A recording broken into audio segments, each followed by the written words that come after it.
ښه راځو ملګرو نن زموږ ستاسې د جاوا کورس لومړنۍ ویډیو ده. په دغه ویډیو کې موږ بحث کوو په جاوا لانګویج کې په سیلابس باندې چې موږ کوم ټاپک په دغه لانګویج کې لولو. صحیح ده؟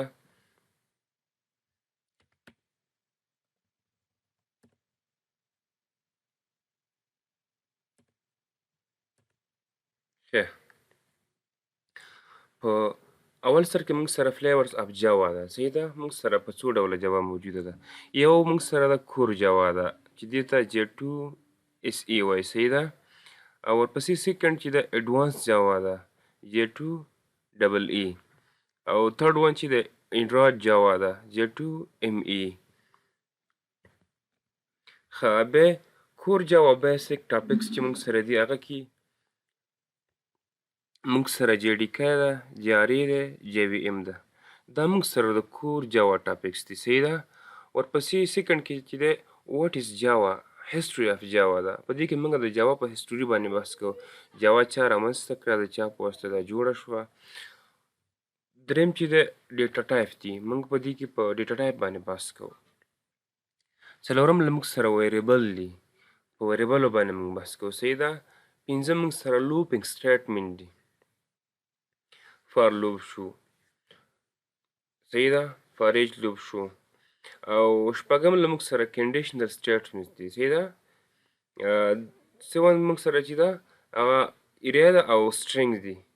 او اتم له موږ سره د میتود چې میتود ته موږ تاسې په سی پلس پلس لانګویج کې به څه وی فنکشن. صحیح ده؟ په جاوا کې ورته موږ میتود ویو خو په سی پلس پلس لانګویج کې موږ څه ویو فنکشن. بل کور جاوا کې به اوبس دی. صحیح ده؟ اوبجیکټ اورینټډ پروګرامینګ.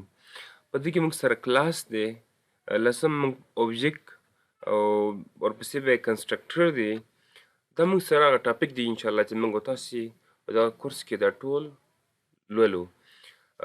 دولسم له موږ سره انهیریټنس دی.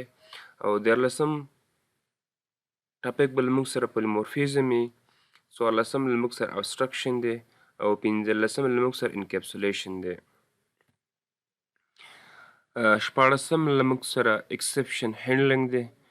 او اوولس له موږ سره فایل هینډلنګ دی.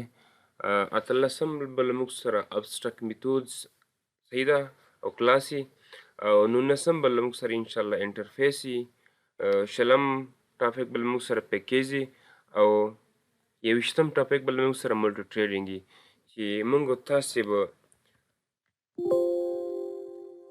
له JDK څخه انشاءالله شروع کوو او په کوم ځای به ختمو په ملټي ټریډینګ. دا له موږ سره په دغه کورس کې دغه ټاپک موجود دي او په دغه ټاپک باندې انشاءالله موږ تاسې روزانه کار کوو. نو دا جاوا سیلابس چې دغه ټاپک یې له موږ سره دي په دغه کورس کې.